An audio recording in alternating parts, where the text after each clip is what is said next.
So we're just going to give it a few more seconds. And we are now live. Welcome, everyone, to episode 6 of the 5th season of the Level Up Your Wealth podcast. We talk about the gaming industry from a business perspective. One of your hosts, Marcus Howard, joined by Mario and Ryan. Mario, please introduce yourself, and then we'll kick things off with Ryan. Yep. Everybody, how is it going? I'm in my office today because we're doing it midday, so you can see my pad, how we able to do all this stuff for clients from an investment standpoint, but happy to be here. We have groundbreaking news today, Ryan. Ryan, please introduce yourself. Yeah, I'm Ryan Douglas, fairly new to the video game world, 4 years, 20 plus years in medical device. And it's been a big thing that we've been working on at Deepwell for the last 4 years to figure out what we could do in this intersection between gaming and mental health. And, we got some big things to talk about today. We're pretty excited. Awesome. So we're just going to take a quick commercial break before we dive into that and play some video games. On the topic of video games, Mario, if you don't mind sharing your screen. Yes. So it's a 1v1 Mario versus Ryan. If you're tuning in, let us know in the chat where you're tuning in from. We'd love to give you a shout out. Let's get this live.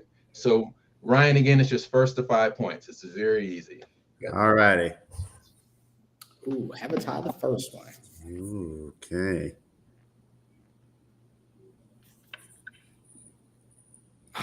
Oh, yeah, there we go. I'm feeling that now. Got some momentum going. All right. So, believe it or not, Ryan, actually, okay. Yeah. So anytime we bring on a new client, we actually use it because depending on like your selections, if you're in a win streak or lose streak, it actually kind of gives you, for us from an investment standpoint, forefront, how you're going to feel if a stock goes up or a stock goes down, or if your portfolio goes up or down. So got it. Yeah, we actually use this in our practice. All right, where are we in tiebreaker land here? What? Yeah, well, it's the best of 5. Best of 5.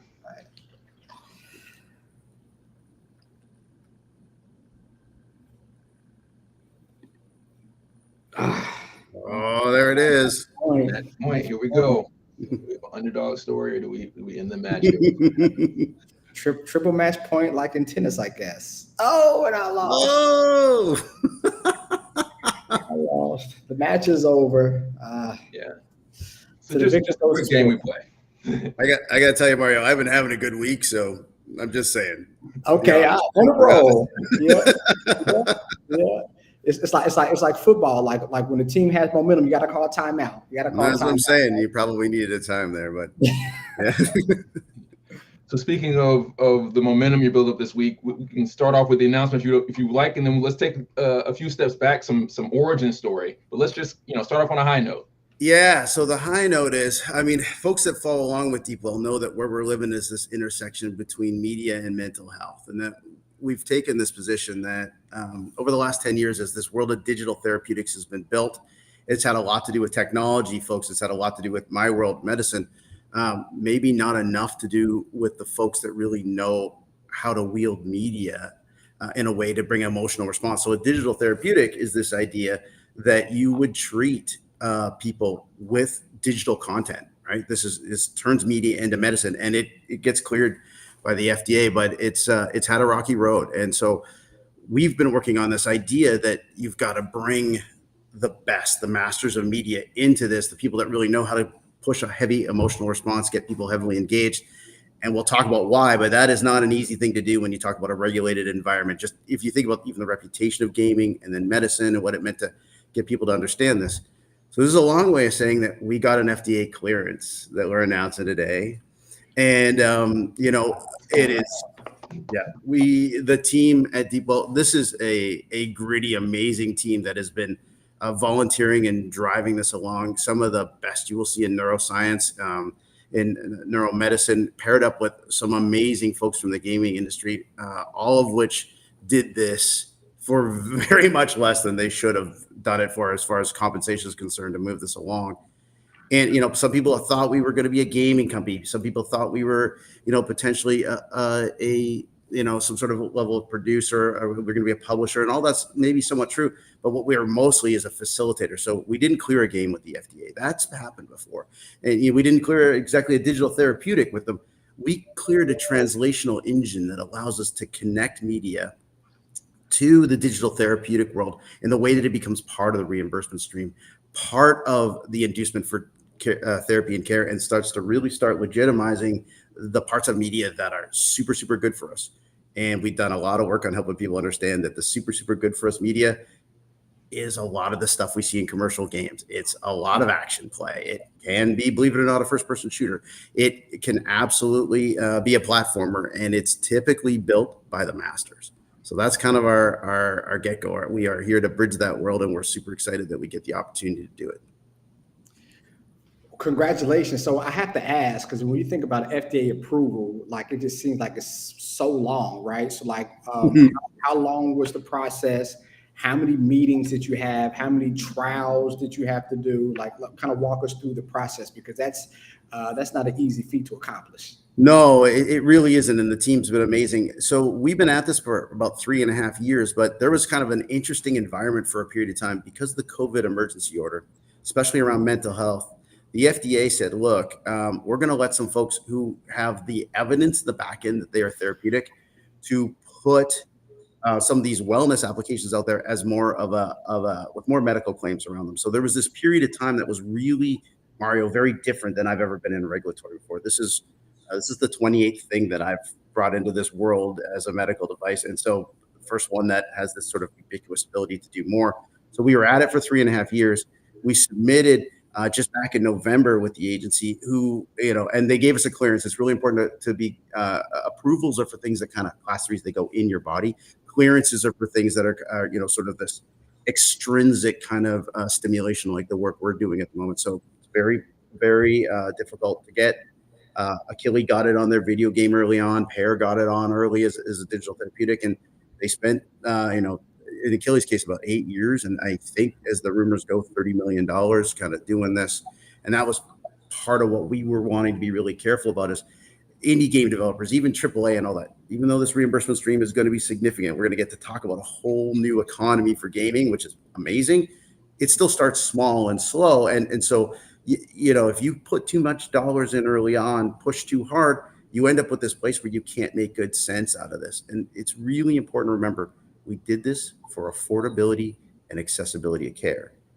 And if you take in venture capital, somebody's money comes in, they want it back, and they usually want it back with a 5X. And so you've got to be really cautious when you put a medical device together early on, because it doesn't work like a video game. Video game, you get your launch, and a lot of times you get your big, early revenue, and then you work your tail, right, to try to keep things going. Medical devices start out slow, and then they grow over time as they have greater levels of adoption, greater levels of reimbursement, and these sorts of things, but they last for a considerable period of time. So when you marry that with media, you get a really interesting economic structure. But being a medical device guy, I start carefully and small. So 3.5 years, we raised about $4 million.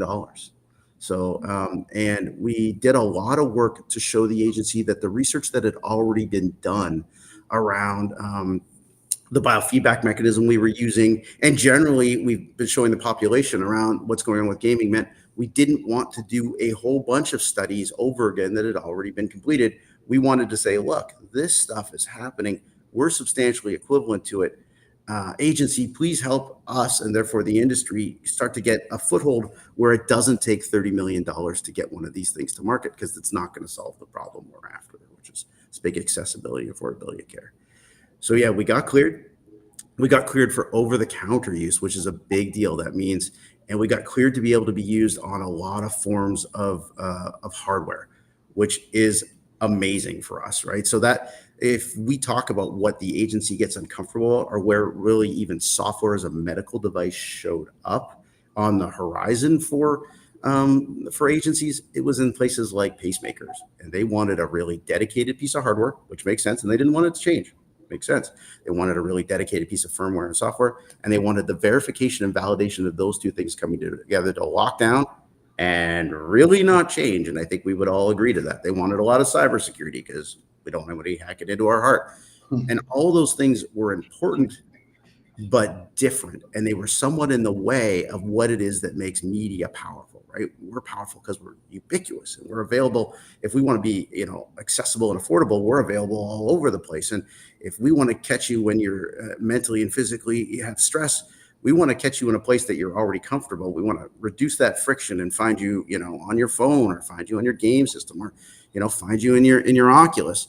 And so we had to do a lot of work to build this translational engine to make sure that the agency had all of the controls that make them feel comfortable about something being a medical device, but media had all the flexibility it needed to do what it does best, which is bring us in, attract us to what we're doing, and keep us really engaged in a way that really, in us in medicine, we don't know how to do.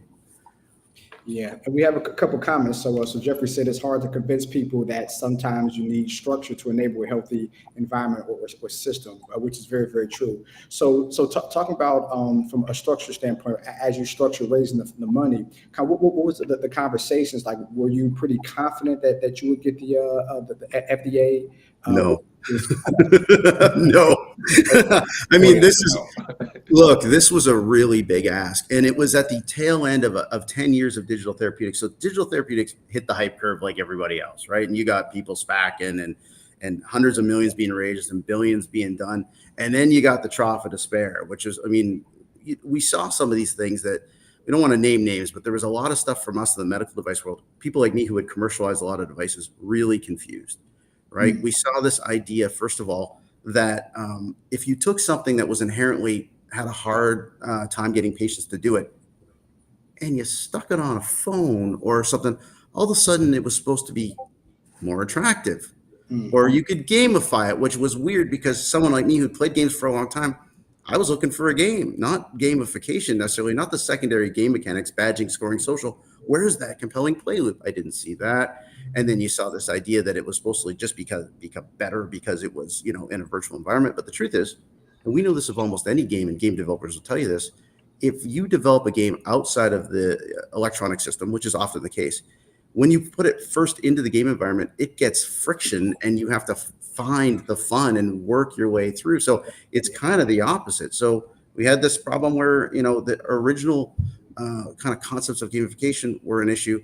Then we saw, of course, this idea that getting through the agency was a gauntlet and really not compatible with what we thought was probably the best of media and very, very expensive. And then the most crucial part is on the other side of all that work, there was no reimbursement. So a lot of us were scratching our heads going, where are you going with this? Because they were getting them prescription, cleared for prescription. There was no one to write the script they didn't understand. And if they did write the script, there was no one to pay for it. So Depot kind of stood back and said, look, we see all of these things and we're going to do what we can about it. The places we could help was getting people to understand the power that was actually in the media, build a translational engine that would work with the agency. And then the thing that we're not good at, that the Digital Therapeutics Alliance jumped in on, is working with Congress and strong lobbying and new reimbursement codes showing up. So in 2025, here comes the payments, right? So now you see this thing where we started, with the hype. We've gone through the trough, and let me tell you, the trough is trophy. When you talk about raising money, nobody wants to have a chat about a digital therapeutic don't let the gamification word come up or anything like that. But now here we come out the other side of it, right? We're starting to get a real a real understanding that we've got to include the masters of media. And there's a lot of evidence that commercial video games, especially in mental health, have been the most effective of anything. We need that translational engine. We need a way for the agencies to understand it and to keep a level of control that they're comfortable, especially because we see how powerful media is. You see the FTC's jumping in here as well. Now the FDA is involved, and that probably makes sense because I don't think there's anything more psychologically powerful than media. And then when you get all that work done, you need to be able to hook folks up to a way of being remunerated, and that's coming in a big way here in 2025. It's here now in 2024. Gets even bigger in 2025. And this is where I'm in a very familiar territory. You launch something, it's a little slow, it takes a little time, medicine catches up. And this time medicine's catching up. I got to tell you guys, it feels slow to everybody else, but this is 3 times faster than we normally go. So it's going pretty good at the moment. So we're getting it all hooked up. And now we can do what we really need to do. And I think there's one other side of this as well. We often say from the tech world and from the medical world, we didn't invite media.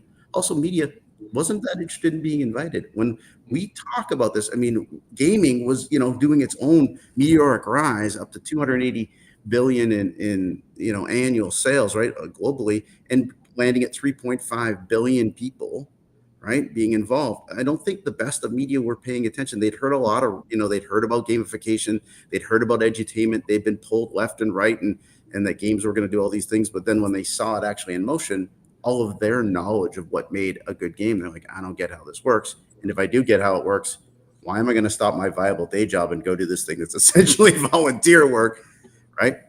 But here it comes. Now comes the last part of this, the realization that, at least in mental health, it takes the masters. The games that have been kicking butt, Mario, Marcus, these are not just made by somebody. These are your Marios of the world. These are, crazy enough, it's your Call of Duty. It's, it's free Fall Guys. The one thing, I'll put this thing up sometimes when I'm doing, I'm like, see all these games, and because I do these talks about media as medicine, folks I'm like, what's in common? Someone raise their hand, they go, they're all good for you. I'm like, absolutely, but that's not the answer. The answer is they've all been created by the masters. This is not easy. Making a good video game is hard, right? The things that work for us, right, are the ability to tell story on the highest level, hook that up to a compelling narrative, pass over agency to the player in a way that they feel that they're in control, and then manage the challenge condition for different skill levels where you're doing better and you're getting those microtransactional dopaminergic hits, but not to your wallet, but to yourself that, yeah, that was good. Yeah, that was good. Oh, that didn't go so well. Yeah, that was good. And there's a rhythm to like, okay, I'm moving along. This feels good. That's when you become super bioavailable. That's when the medicine starts to work, is when we can deliver the therapeutic, as long as we don't break the fourth wall with it and scratch it and then pop in the middle, go, okay, it's exercise time. If we make it right into the game, now you've got something amazing. And to get those amazing people to help us, we have to get them paid, right? And we have to recognize how they make a game. They don't show up out of the computer lab from the university with one dude. And you just imagine the doctors open the door. Does anybody in here make a video game? Teams need to be deployed to do this stuff. So the dollars are coming. And that is super exciting, I think, for the industry, for an industry that really needs a new monetization stream, right? Wants access to new dollars in a way that, I know some great creatives, guys, that they have great new ideas. And when they go to get them back now, people want to see 3 to 5 slides on all your whole new creative world, and they want 20 slides on your economy. Right. And the game players, the 3.5 million people, we can feel in our heart that this is good for us, and we can feel a deep connection to these games. Right. So we can also feel it when you're screwing us. Yeah. And when you're transactionally kicking the crap out of us for long enough now, we're like, so everybody is going to win here, right? Medicine needs media. Media needs a kind of a resurgence to and reaffirm what we already knew when we heard that best song, when we've watched that best movie, when we've played that game, that this is doing something really important to our hearts and to our heads. And we all need to get paid for it in a way that is incents the right kind of media to be built and to be propagated. And that's what I see coming together as a result of Congress understanding finally, and people like the DTA getting these codes put together, and all the universities that have done, and I'm not kidding, thousands of studies. If you go to immersivemedicine.org, you will see 200 plus studies that have been reviewed and referenced that says, look, this is real. This does work, and here's how it works. All that has been 20 years of work, and now's the chance we can hook it all up. And DeepWell gets to play in this middle as a translational engine of being able to look at media, help media understand what it means to be great media, which means being a great game and lots of great, and give it a chance to be connected to this reimbursement stream, and really minimize the requirements on the game developer for regulatory, while making sure the regulatory is under control. Yeah. So if you talk about the reimbursement stream, how long is it going to take individuals to get reimbursed, and do they get dollar for dollar, or is it 50%? Like, has that any regulations came out about that yet? So some of it we know now, and some of it is just rolling. So the things we know now is there's a couple different reimbursement codes. First of all, there's 70 million of us in the United States that have an HSA or FSA account. Mm-hmm. As soon as something is considered a medical device, that gives you the opportunity to submit that to your HSA. That is super cool, because not only is it software, it's the portion of the hardware that you use for accessibility to the care. Now, Oh, if you're like, if you buy yourself a $4,000 so gaming PC, that might get tricky. okay. A $500 PC, but naming a $4,000 one. Okay. Well, or some portion of the fourth. What they're going to ask you back is how much this is. But here's what's fun. Once we start showing you how many of the games you're playing are good for you, you're going to be like, well, quite a bit, right? So there's a good chance to hook that up. But if you talk about picking up a VR headset where we know that we play maybe 30 minutes a day, 3 times a week, that thing's probably going to be covered. A section of your cell phone is absolutely on the list, and an Xbox and something like that, depending on how you're using it and what you might be diagnosed with. Yeah, there's a chance here for that to be covered. And then, of course, all those games that are attached to helping you with your mental health, right? Mhm. And so there's a lot here. When we start talking about accessibility to care, right? Think about all those kiddos that we'd love to have at Xbox whose family's just not finding $500 and whatever we're talking about per game, right? And remember, we're not just talking video games here. We're talking about the ability to do something like this with audio and with visual as well, right? So your Netflix subscription, if you've got yourself a tab in there that talks about your mental health and connects those portions of the media back to something like, the translational engine that DeepWell has, something that's keeping track of your resilience, keeping track and helping you understand and giving you a biofeedback mechanism, giving you a way to settle down and calm down and process what's going on in those games. If you've got that all tied up, that's the HSA level. But wait, there's more. That's kind of level 1. Level 2 is these codes that the Digital Therapeutic Alliance has been working on. This is digital therapeutics for mental health. This gets cool. In 2025, the MDs are going to start being able to prescribe, initiate, and follow these digital therapeutics. The MD is going to get paid, and by proxy, so too are the content developers and stuff like that. These are Medicaid and Medicare codes. It's 144 million folks that, we're talking our plus 65 seniors. We're talking about, another 40 million kiddos on top of 40 million in the HSA, and they're all folks at a level of need. So those codes are coming, and it's really interesting. I believe Congress did this because, and worked with the DTA to understand that we are in a mental health crisis. Yeah. And we're going to find a way to solve it, right? Who's going to be our anchor and our quarterback in that? And the psychologists and the psychiatrists are overworked, and there's not enough of them. And it takes 10 years to make another psychiatrist. And so for better or worse, we're going to lean on the MDs here. And these codes are going to pair the MDs up with digital therapeutics for mental health that'll allow them to see the patient, prescribe something to them, which would get, that doesn't necessarily end up out of pocket, then gets covered by Medicare and Medicaid, and then gets them visibility to what it is you're up to, what you're doing, so they can keep meeting back with you every month and checking in, which is going to be a great thing to do. I mean, ideally, we want to talk to you every day when your mental health isn't where you are. And that's where the digital therapeutics are going to have to step in, because there's no way any medical professional, we don't have enough of them to be as tight to everybody as we need to be. So we got to keep them as tight as we can, and then bring this media forward in a way that it can really expand our mental health treatment. And that's what it looks like they're doing. And without video games and the top level of music and the top level of really all of the interactive media, without that support, it just doesn't look like it's going to work, Mario, the same way. Yeah. So it sounds like you're actually creating a new industry within gaming and within the medical field. Am I right about that assessment? I think that a new industry is being created, and we're right in the middle, and we get to be part of it. Absolutely. I think we're kind of hooking up the pieces of the road together in a way that helps that out. There's no way of creating it without 20 years of research that shows this happens. All the pioneers of digital therapeutics showing up right off the get-go. The Digital Therapeutic Alliance and all of those people who've been working for years to get Congress to understand that this matters. And the agency too, the FDA, they were brave enough to do the emergency order, get all this stuff out in the world and that kind of stuff. So it really is, a new situation for 5 billion people that are connected, right? And, and there's a comment coming up, and I'm gonna say this isn't everybody. And I understand that we're still talking about a whole bunch of folks that are stuck in the digital divide. And it's not that more doesn't have to be done, but if we can empower the 5 billion that are, we can create a world by which those folks go out and do what they do best, until we keep bringing people along all the way along, until we've attached as many folks as we can. Right. So, I mean, it's a step at a time, but it's a major step in the right direction. Yeah. So it's a software and hardware company called Apple that you may have heard of, right? And they have their, of course, what do they do?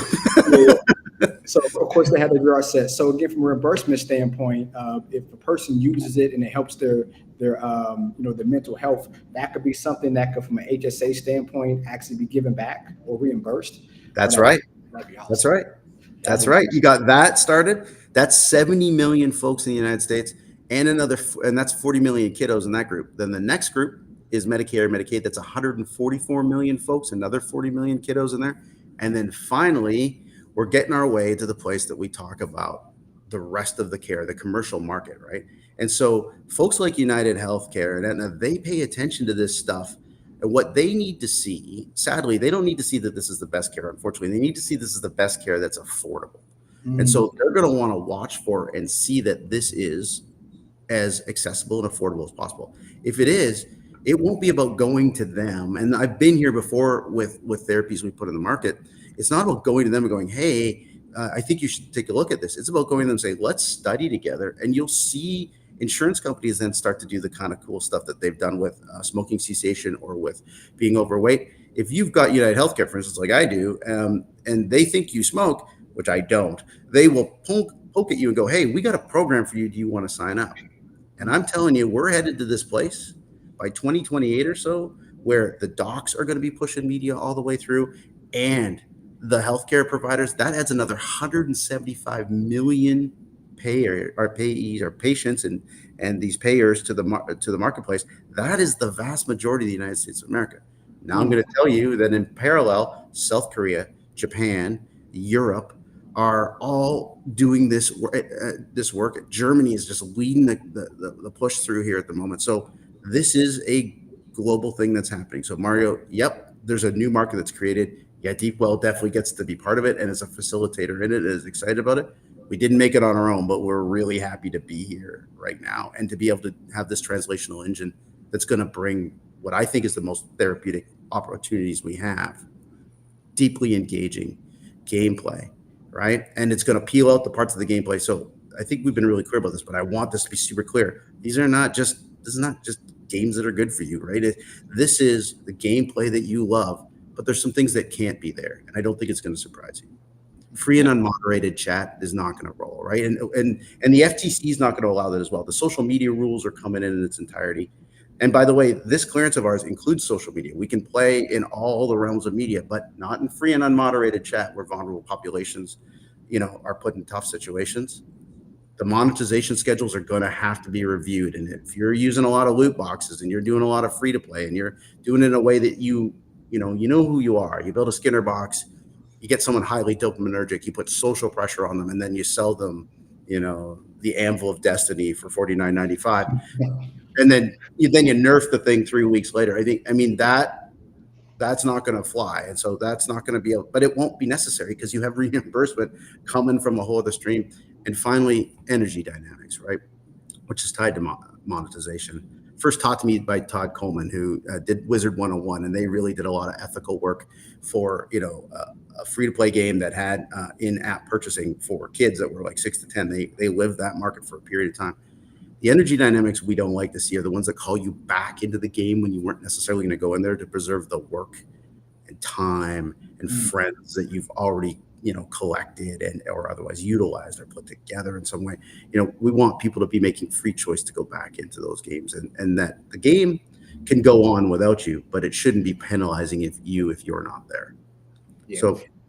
Yeah, and I'm mistaken, just from like an anxiety standpoint, like my daughter, she loves Animal Crossing, right? And she doesn't have anxiety issues, but I know she has classmates that have anxiety issues. Mm-hmm. Like, if you have a tough day at school, you go home, just, get on your Switch or getting on whatever device you use to play Animal Crossing just to kind of to calm you down. Like from a parent standpoint, that's priceless. But if you can show that that's helping their mental health, I think that's just a whole new audience of individuals that can help with therapy for their children. Animal Crossing is nothing short of a blessing. They got 30 years of longitudinal data. The bottom line is if you play that game, you're just happier probably for the rest of your life. It is crazy what that thing can do. I mean, this is the kind of stuff I'm talking about, right? You see that. And I mean, there's a big cohort of folks in Animal Crossing that are on chemo. and they're just looking for a social connection in a world that gets a little bit tough. Like breast cancer survivors, we don't mean to, but sometimes we sort of isolate them. We always want to figure out what they did wrong that's a little different than us, so we don't end up in their camp, right? It's a little spooky and scary. And so sometimes they just need to, while they're sitting in a chair for 3 hours a day, they need a place to hunker down and to feel comfortable and feel connected.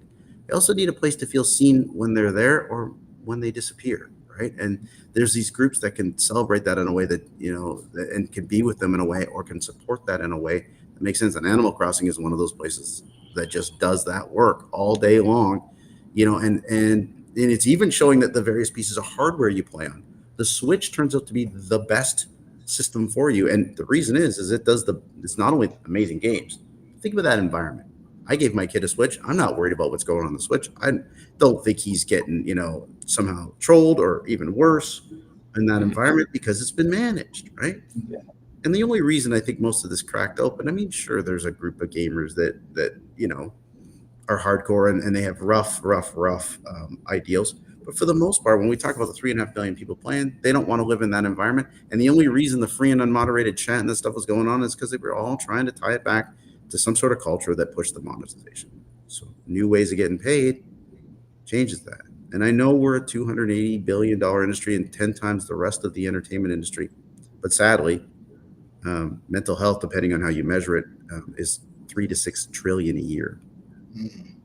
Right? So tapping into this stream means, unfortunately, there is a lot of dollars to be said.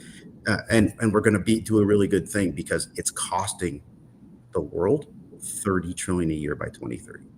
The World Health Organization has been very, very clear. It's going to be the number one cause of mortality by 2030, right? This is the plague of all plagues, right? And that's with like people doing bad things themselves, or maybe just eating unhealthier because they're depressed, or it's a combination of everything? Put it all together. Wow. Doing bad things to one another, doing bad things to themselves, not taking good care of themselves in general because they're just too low to pull themselves up, right?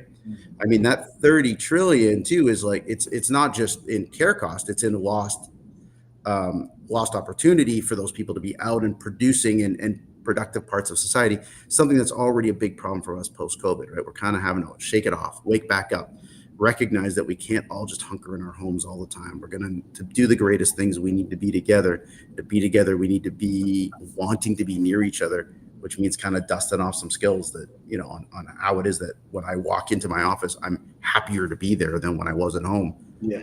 It's going to take some change. It's ironic you mentioned that because what was the World Health Organization became a champion for video games after post-COVID, when for years they were against it, their opponents of it. They are actually we're meeting with them on the 12th in 2 days, and the outreach came too deep. So and they were at GamesCon, and they were really, I think they're doing a little bit of the mea culpa from the 2019, where they walked in and just said, look, games are not necessarily something associated with being addicted. They're a central cause of addiction. Now, nobody else jumped on board with them. And actually, in some ways, I'm grateful that they did that, because that pushed like Oxford and all this stuff to really, that's when we all went, what now? And the studies came really, really hard. Look, they just found one other edge of the boundary condition. They're not wrong in some ways. Media is insanely powerful. I don't think that there's anything more powerful. We are not ones and zeros. We are perception engines in our head. And story has shaped us in our entirety. Every one of our perceptions, what country we live in, the fact that that country exists, currencies, religions, wars, they were all built by story. And we become certain of that story, and we adopt that story as part of who we are. We see that in the United States right now. There's definitely two camps, right? And each of them are absolutely sure they're right. That's all story driven. Media is superpower. Social media has shown that it has the capability to change regimes, right? Like it is a very powerful medium. So as a therapy designer, this is where I'm often looking, right? When somebody brings me something and says, look, this is really therapeutic, I go to the boundary conditions. And on the boundary conditions, if I find harm, I see power. Then the next thing I ask myself is, how much margin do I have between the harm and the good?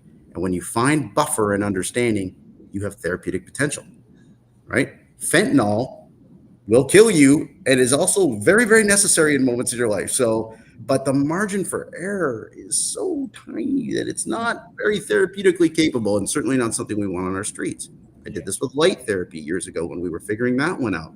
for seasonal affective disorder and types of depression, right? I mean, on the boundary condition, when people were first saying, is light actually going to be good for us? And Dr. Norman Rosenthal and I are like, okay, hold on, guys. No light and your circadian rhythms don't entrain and your body doesn't function properly. Light all the time is a torture. Now, was there a boundary in there by which we could off the boundary conditions? Was there buffer in there? Tons of buffer for a really good therapy. So we could put light therapy lamps out and we could, be careful about what kind of light we took in. We could time our light ingestion and as a result of it, we could get healthier. So media is that on the highest level. Digital therapeutics are medicine. And it turns out that quite accidentally, the folks that figured out how to wield it first are mostly in the games industry. They are the best behavioral therapists behavioral scientists I've ever seen that accidentally became behavioral therapists just by making great experiences. And then it sort of got all jumbled up with the monetization. No different. Think about social, how powerful social media is. Then it had to make a lot of money. It got jumbled up with the economics. The regulation wasn't there.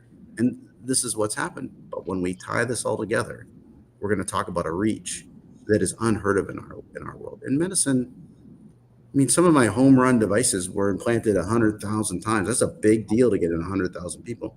That's Wednesday at EA, right? Like, these people just like, yeah, I can do that, right? So this level of reach with this amount of power, if we come to understand the media nutrition behind it, we understand how to wield it, we start to know the difference between good and bad, we're going to be in a pretty good spot.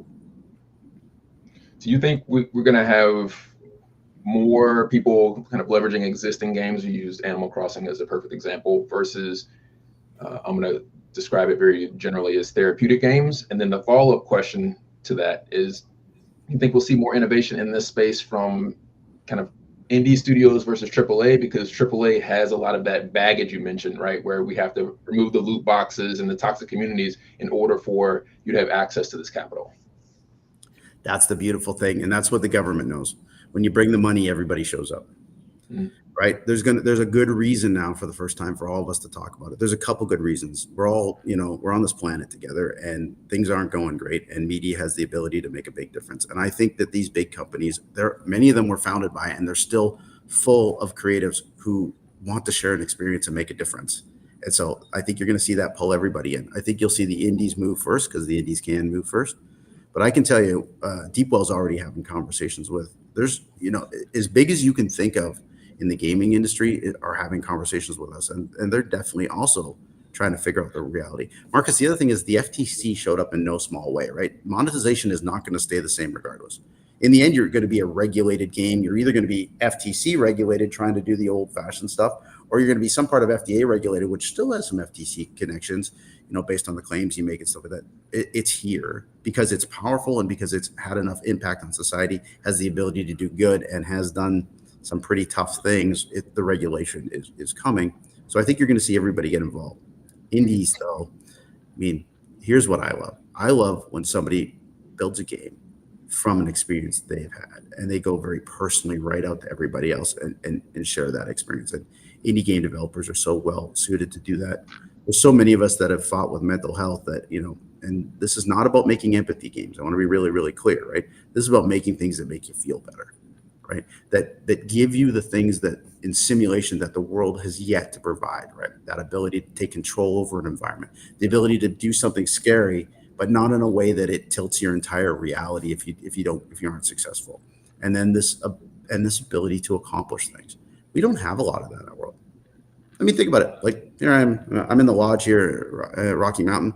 And if I decided to paint all these walls black tomorrow, I got a whole conversation to have with Emily, right? Like I don't have that kind of agency, right? Or you go to work and you want to finish and complete something, but 4 other people got to sign off on it. You don't have that completion and that control. But when you simulate that, your brain, especially when it's dopaminergic and in flow and playing, it becomes really available to absorb that as new stories about you and change those old ruts about I can't to I can, or I won't to I will, right? And it physiologically changes you. That data's in. I mean, gamers have a larger hippocampus. They make neural pathways faster.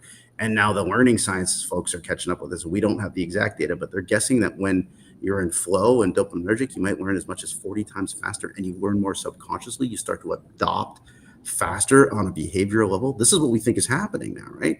We know it's happened.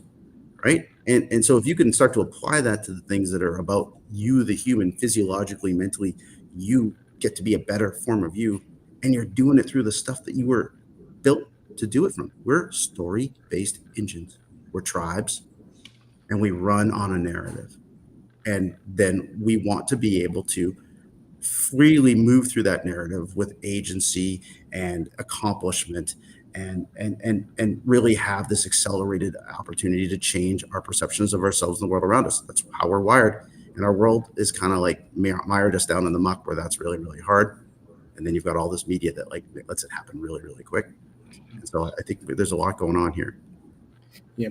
So I know I asked a question about industry, but so in the medical field, we have our pharmaceutical sales reps, we have our medical device sales reps. So do you think to have the MDs to get on board, to write the prescriptions, to kind of recommend to the patients, do you think it's going to be a gaming salesperson or a person that's going to digital therapeutics? Oh yeah.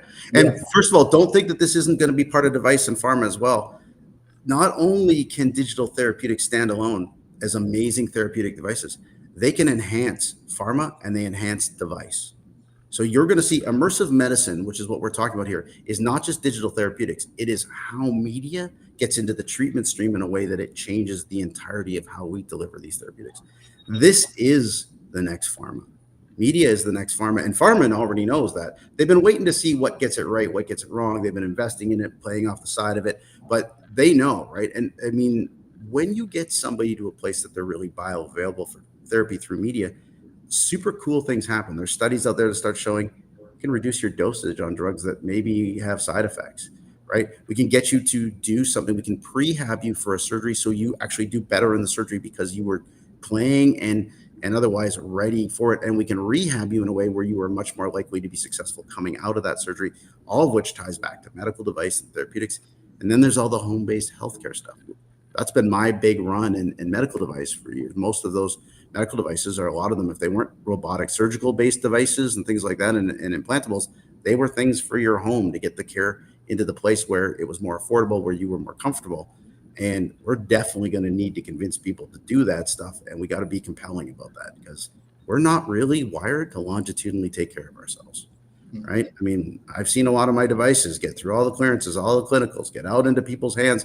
And then you're kind of like, we're getting paid well, but where's the returns with the broken stuff? Where's the stuff that's wearing out? And it's not high enough because I'm afraid we got the treadmill situation. We're landing in people's closets, right? Yeah. If I had 5 minutes left to live on this planet, I would get on a treadmill because that would feel like an hour to me.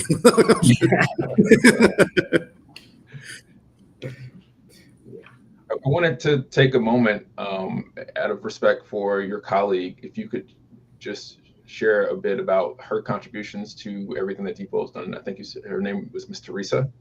Is it okay if we do that? Speak a little bit? Yeah. So she was, Teresa Spangler. Yeah. So she found us 3-4 years ago and invited us onto her podcast and asked the questions early that you guys are asking now when a lot of people didn't care to ask. And she was this vivacious innovator herself. She'd been a leader in sales in a time where it was hard to be a woman and a leader in sales. And she ended up like going through so much hell and come out the other side of it. She wrote a book about it to help other people kind of do it. Then she ends up in in tech transfer tied to a university, getting all of that, the innovation out and all that. So the first time we meet with her, she's powerful and dynamic. And I read her book right before we got together. And I was like, we just had a blast together. The next time, then she kind of disappears. The next time she shows up, she tells me she's got ALS. Like she had just been hiking this big trail, like a 7-day hike. She had ALS. But she's doing this, we had sort of an inflection point and she wanted to talk again. And so we did the next podcast together. The third time we reached to her and said, hey, we're launching Zengens on Meta, our little game we use to do all the learning we needed to do to work with the agency. And she shows up. She's on a full blow-by oxygen. She's lost the use of her arms, and she's still doing it. Full. We were her 49th and last podcast. And so in the same way I reached out to you, Marcus, because we've been, chatting and working together and figuring things out for a while, we reached out to her to let her know that, that big things had happened, right? And that we wanted to do another podcast with her. And we missed her by a day. She was gone. So she died on the 7th, and I never got to tell her we got the clearance. But there's been so many champions along the way, but she's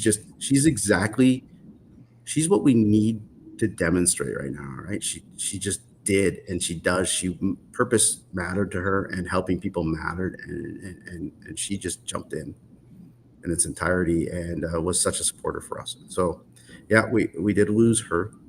When you talk about our colleagues too, you should also think about the people actually at Deepwell as well, like Dr. Sam Browd, our chief medical officer, if you guys like Mahomes at all and you're wondering why he's wearing a different helmet than everybody else, that's Sam's helmet. That is that whole thing it got a hole in it in the Super Bowl. We gave him shit for it too. So, but it protects from concussion. So the proprio surgical suite, like all of these innovations in neuro, Sam has been my partner through all of this stuff for 4 years that we're working on. And we're not just working on extrinsic neurostim like games. We're working with some of the biggest medical device companies on what that means intrinsically as well. And Dr. Lisa Marin, she heads up our med advisory team, which is filled with amazing folks.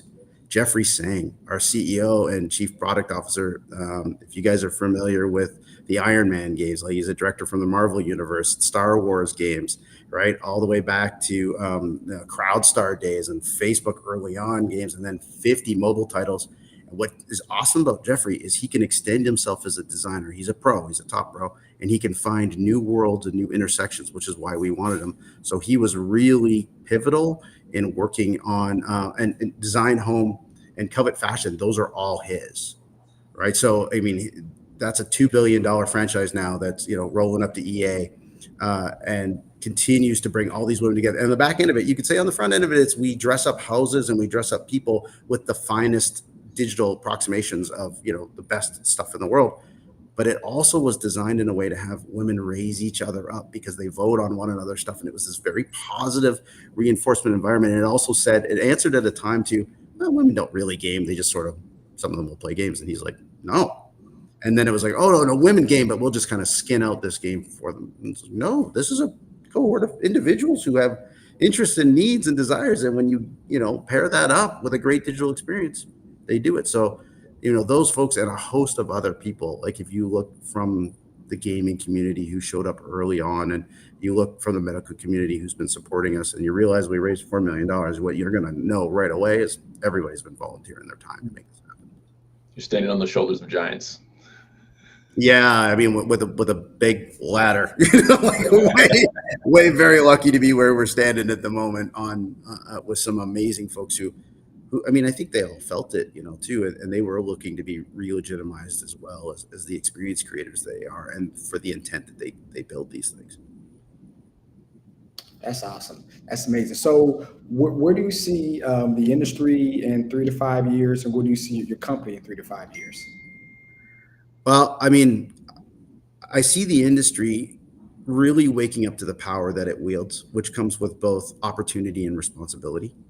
I see folks repurposing and us bringing back some of the classics, understanding that they are much more effective therapeutics than we've given them credit for. I see new media being created in this very integrated way, and a lot more respect for the entertainment industry and what it has to bring, but also a fundamental shifting in the entertainment industry. And I think we need to see this in media across the board. What you say matters, and we have to start making some changes around what we say and know that truth matters. There's no absolute truth, but we know when we're not saying what we know, right? It's like pornography, you know it when you see it. So we're kind of living in this world. So I think you're going to see that. I believe this is just one more step towards the great turning that we first really felt. As a Canadian, I was living in the States when Obama got into power. I'm like, is this it?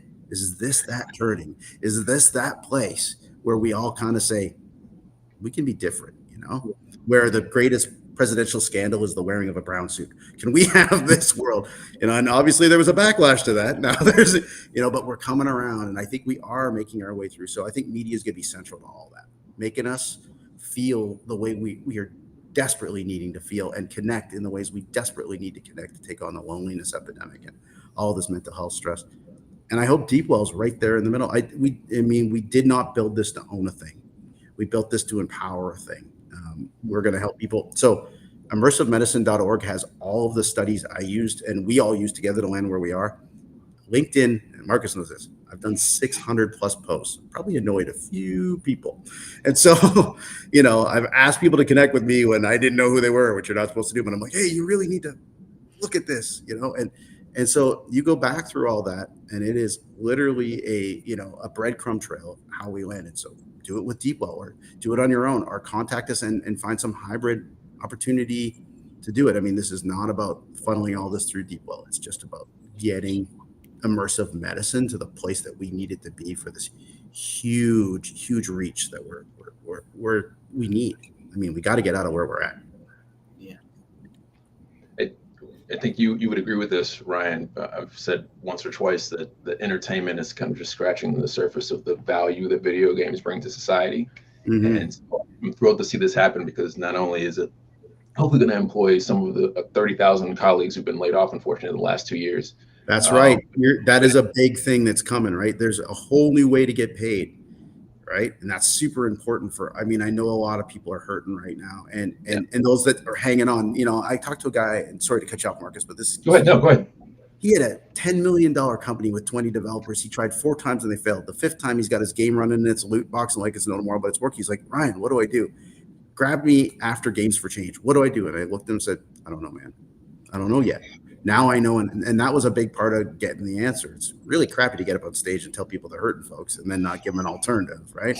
Here comes that reality where we can, we can make choices and make differences, and I think it's going to legitimize the heck out of all this. I think we're going to start to get to the place in medicine. We're going to start to learn that just telling you to do something, compelling you to do it because we say so, is the complete opposite of what we need in the times. And that's true of education as well, right? I mean, we do our best learning when we play. There's no question. And then we go off into these educational environments and stuff like that. From 0 to 5, the dopaminergic response is the big smile on your parent's face, right? And the game is learn to use those wobbly legs and learn to understand social constructs, learn to talk. These are not easy things, and we make them games and we play. And then we get you ready for school and we taught you off to this place of work hard, play hard, and we start dividing these two things up. And over time, we lose all this neuroplasticity and we start to believe for the longest time, when we're kids, we just learn really, really well. New studies, and this is definitive. You can get your neuroplasticity back at any time by playing. You can go right back to being super capable of learning new things if it engages you in a way that makes sense, that isn't willpower driven. It's I wanna driven. And nobody can do that like entertainment. Nobody. This has been awesome. We definitely have some follow-up conversations in the future. Congrats again on this major milestone for your company, for yourself, for your team, for the industry. Let us know just some parting thoughts where people can connect with you, follow the journey, and otherwise just support your success. Yeah, there's a couple different things. So there's, I'm on LinkedIn and I'm fairly accessible. I owe the LinkedIn gods a lot of accepting of people's, friend requests because I've sent a lot of them. There's also the Immersive Medicine Network. It's a closed network, but we're letting a lot of people in. This is on LinkedIn as well. This is if you are a practitioner or you are a developer, and this is sort of an exchange where we are sharing ideas on how and helping people through Deepwell, not through Deepwell. There's immersivemedicine.org, and that's a place where you can get access to all the studies, and that ties back to the Immersive Medicine Network. That's on LinkedIn. And finally, deepwelldtx.com is where we are, and where you're going to see our new website up today, thanks to an amazing marketing team led by Nicole. And the PR is flying at the moment, thanks to Beth, our amazing head of PR. So we're out there and available, and we are listening. And if you don't get the traction you're looking for, because sometimes we get a lot of inquiries, find me on LinkedIn. I'm paying attention. Oh, and we're going to start doing little town halls every week too. So we're going to get people together around the Immersive Medicine Network. I can't always meet with everybody who wants to do a 20 or 30 minute virtual coffee. So I'm going to start doing them in little groups, maybe it'll be bigger groups, where we can all get to know each other and share ideas, help you understand the regulatory environment. What's a digital therapeutic? What's immersive medicine? How do you fit in as a developer? How do you fit in as a practitioner of medicine? We're going to do all that work. Awesome. Well, thank you for all of that. Thank you for your contributions to the ecosystem. And thank you for allowing us to be part of this global milestone that you're now celebrating with everyone. Mario, where can people find and support you? Yeah, so Instagram at Painful Profits, because our profits could be painful, but if we make money, we're happy. And also our automated AI-powered estate planning platform, the relaxestate.com. It was actually highlighted by Generative AI and LinkedIn last week as one of the top 5 new AI platforms. So very happy about that. So that's www.therelaxestate.com. Excellent. Thank you all for joining us. I know this isn't our normal podcast time, but this is an opportunity we just couldn't miss. We will see you again on Thursday evenings, and you can find me on LinkedIn. I try to make myself as accessible as well on LinkedIn as Ryan does. It's how we got connected. Let me know if you have any questions. If you'd like an intro, happy to help wherever I can. Thank you for your time, and we will see you again soon. I have a question. I have a question. Well, don't you owe me a book? I think you owe me a book. I'm looking for a book. I owe you. I'm gonna send you a copy. I actually have a copy of the book right here. So as soon as I can get my kids back to sleep the second time, I'll put one in the mail for you. I love that one, but I know there's another one. You owe me a second book. I owe a second book. So we are going to be working. I'm working on, for those of you who haven't seen, I'll be working on volume 2 of Innovate Gaming and Esports.